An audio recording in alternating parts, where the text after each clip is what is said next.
사랑하는 성도 여러분, 오늘 새벽 시간도 여러분과 더불어 하나님의 말씀을 상고해보고 은혜 받기를 바랍니다.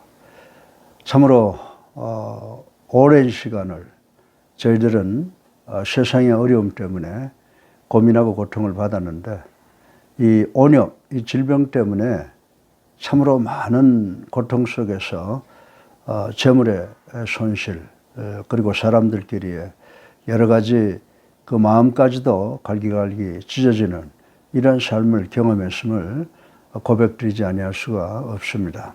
하나님께서는 우리에게 이런 상황을 주시는 것은 그저 우리가 멸망되기 원해서 주시는 것이 아니라, 지금 우리가 잘못되어 가니까 이 잘못된 길로부터 돌아서서 하나님께서 원하시는 삶을 살게 하려고 주시는 연단의 시간이라고 생각합니다. 우리가 위기가 기회가 되는 것처럼 이 어려운 상황 속에서 앞으로 우리 후손들에게 어떤 삶과 환경을 마련해 줄 건가를 한번 깊이 생각해보고, 우리 모든 지도자들과 어른들이 우리 자녀들에게, 후손들에게 새로운 복지를 마련해 주기 위해서 이번 어려움을 잘 극복하고 지혜롭게 대처하는 그 노력이 필요할 것이라고 생각을 하고, 또 그렇게 되기를 바라고 간절히 기도하고 있습니다.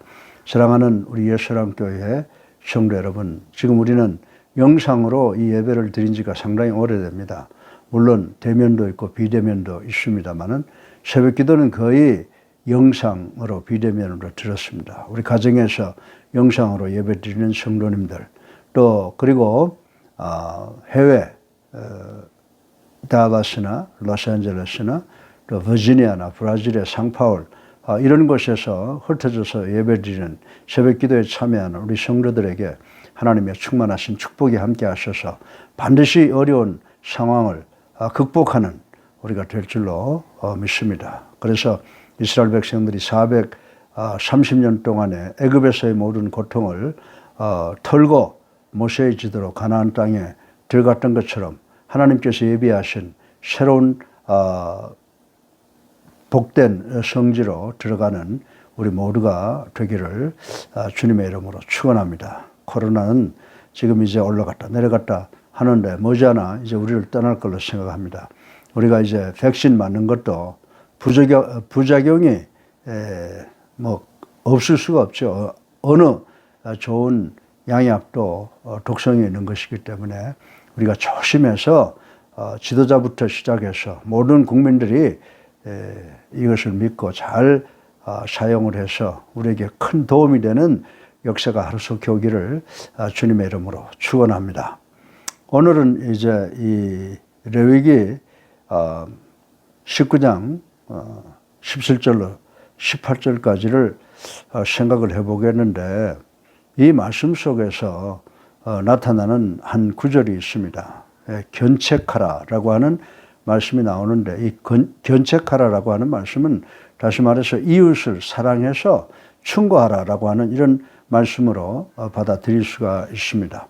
그래서 오늘 이 본문의 말씀을 신약과 연결시켜서 생각해 본다고 하면, 신약에 와서 예수 그리스도에 의해서도 강조되고 확인된 바 있는 율법의 대강령이라고 말씀을 드릴 수가 있습니다.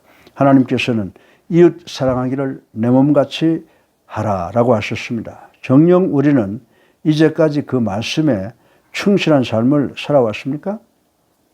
우리는 내 이웃이라는 범주를 어느 범위까지 설정하고 있는지 가슴에 손을 얹고 생각해 봐야 될 줄로 믿습니다. 사회봉사기구의 일원으로서 각종 구제 사업에 열정적으로 헌신하는 한 여성이 있었습니다.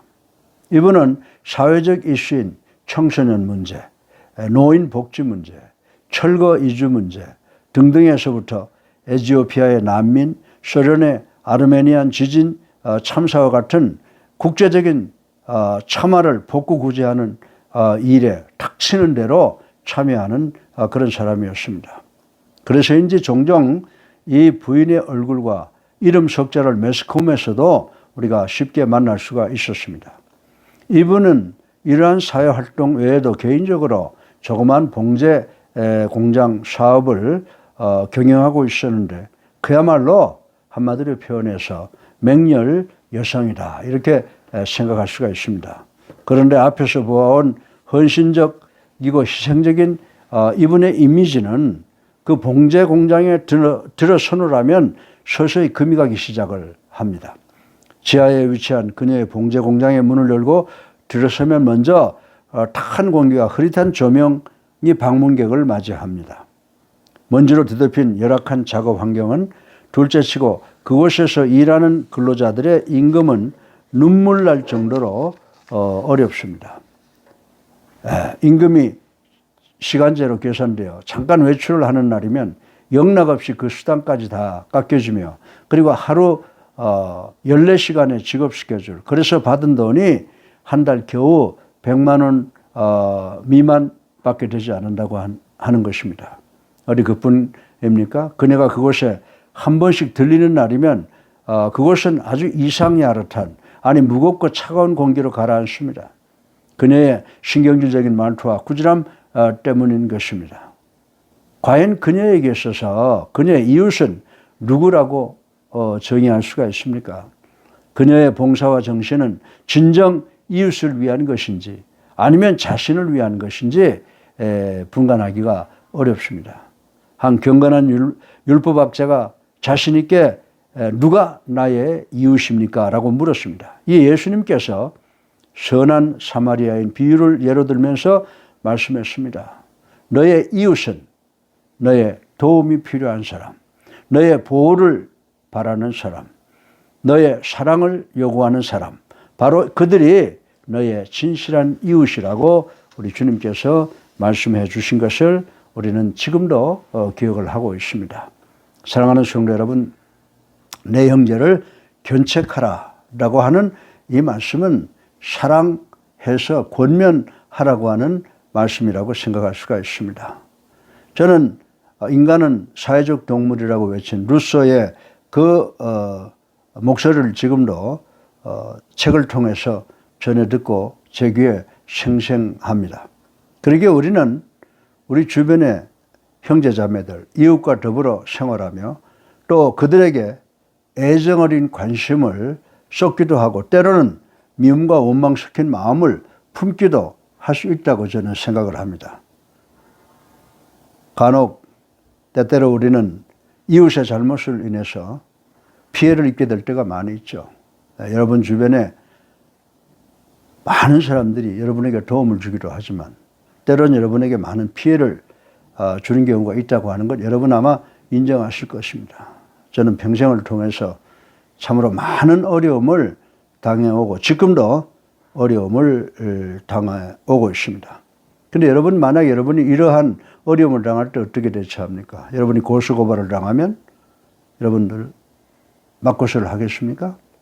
제가 참으로 많은 어려움을 당했는데 제가 재판받을 때 재판에서 이건 맞고서가 되는 거니까 맞고서를 하라고 그럴 때 제가 저도 모르게 저 못합니다라고 한 말을 한 적이 있어요. 그때 판사가 저보고 묻더라고요. 왜 못하냐? 그래서 난 예수 믿기 때문에 성경 어디를 봐도 맞고서라고 하는 데가 없는데 어떻게 맞고서를 합니까?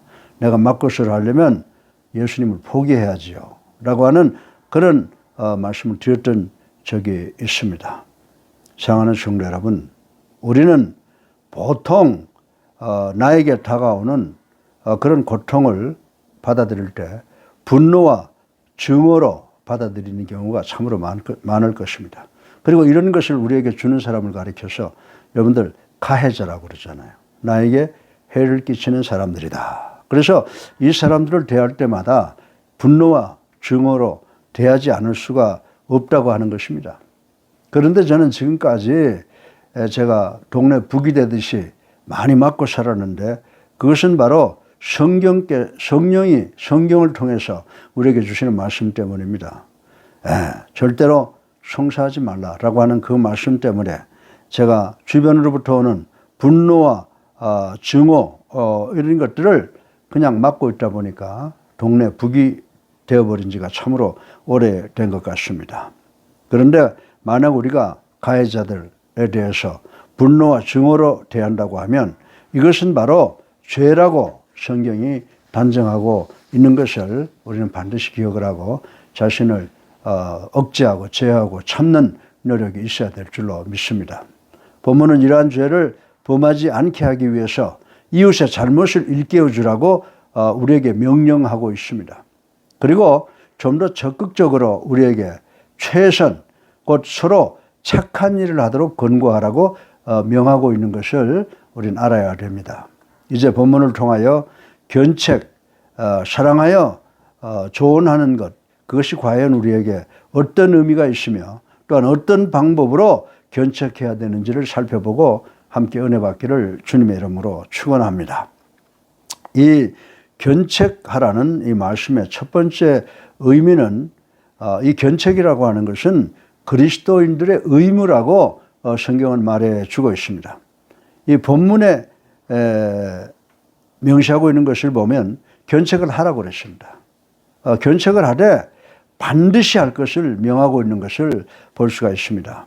이것은 견책은 하나님의 백성에게 있어서 어쩌면 일종의 의무임을 강조하고 있는 부분이 아닌가라고 하는 생각이 듭니다. 우리는 이 이웃이 죄를 범하면 그의 잘못을 미워하지 말고 그의 실수를 경원하지 말고 그들에게 그 잘못을 말해주고 바른 길을 제시해 주어야 한다라고 하는 것입니다. 그렇지 않고 그의 죄를 묵과하는 것은 그 죄에 침묵으로 동참하는 것 같으며 그로 인하여 계속 죄를 짓도록 방조하는 것과 마찬가지라고 말씀을 드릴 수가 있습니다.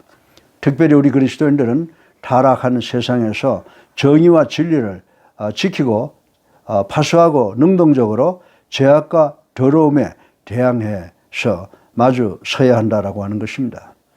결단코 우리는 세상의 악함에 방관할 수가 없습니다. 주변에 중상모략하고 남의 것을 자기 것냥 탈취하는 그런 악함을 그냥 내버려 둘 수는 없다라고 하는 것입니다.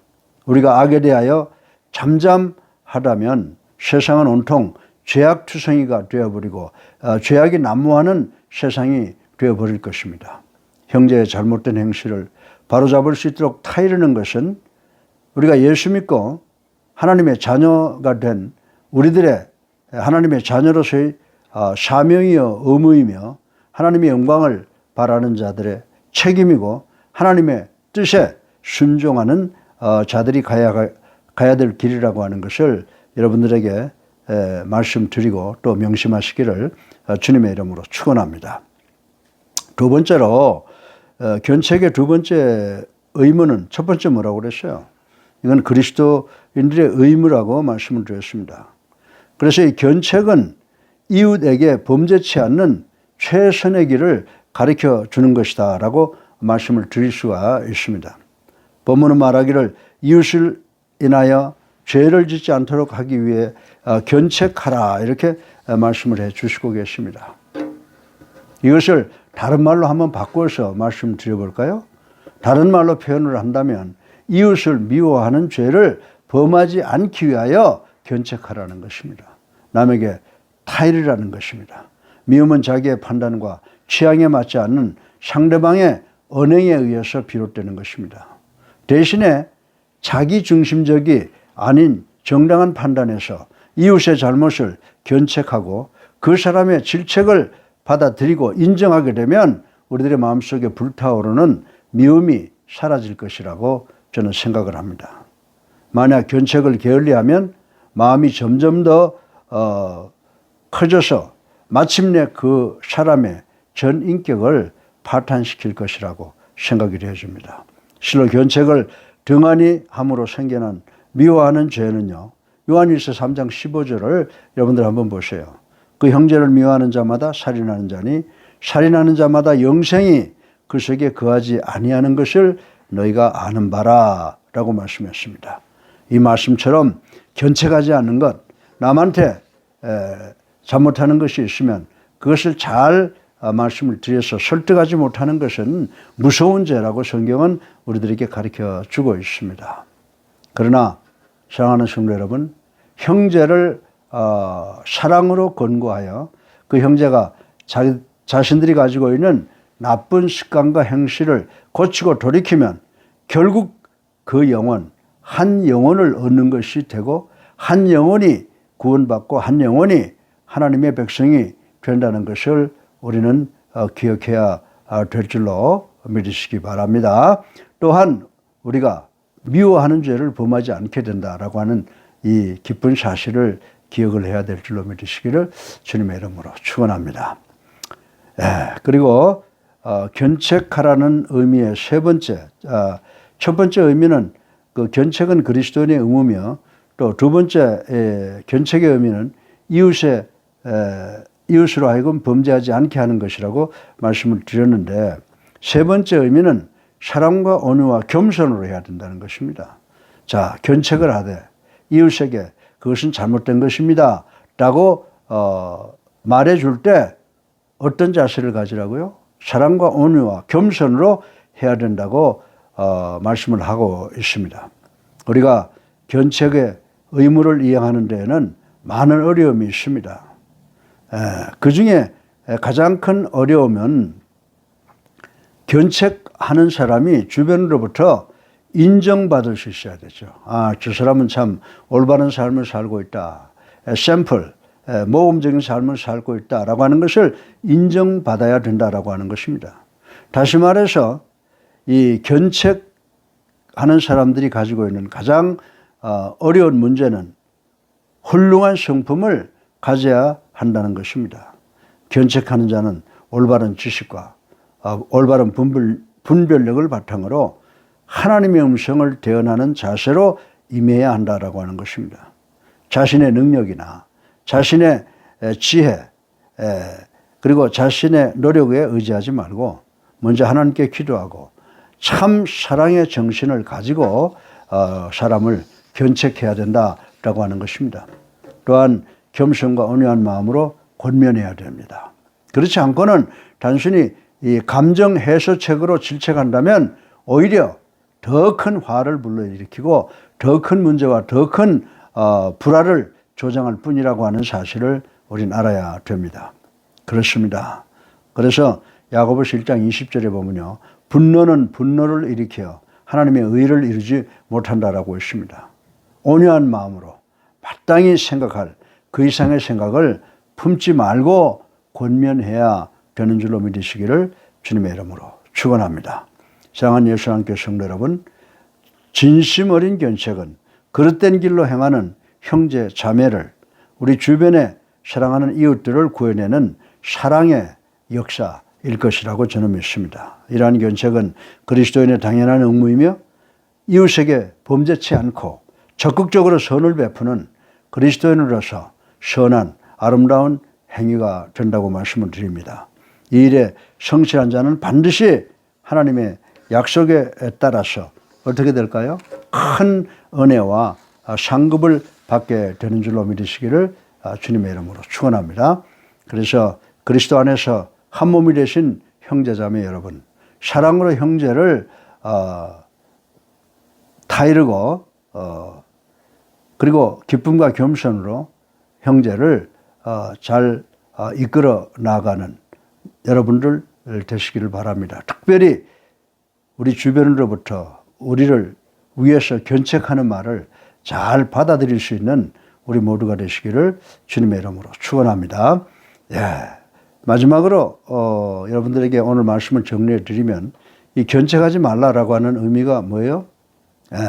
이 견책하지 말라라고 하는 것은 견책하라는 말씀으로서 이 견책은 곧 그리스도인들의 당연한 의무라고 하는 것을 우리에게 말씀해 주고 있습니다. 그리고 그리스도인으로서 적극적으로 선을 따르라는 말씀이고 만약 우리가 견책을 하면 하나님의 약속대로 하나님의 사랑과 은혜를 큰 상급으로 받게 된다라고 하는 것을 명심하시고 오늘도 이 말씀 마음속에 깊이 간직하시고 어려운 세상에 나가서 여러분들 세상과 싸울 때에 승리하시는 여러분 되시기를 주님의 이름으로 축원합니다.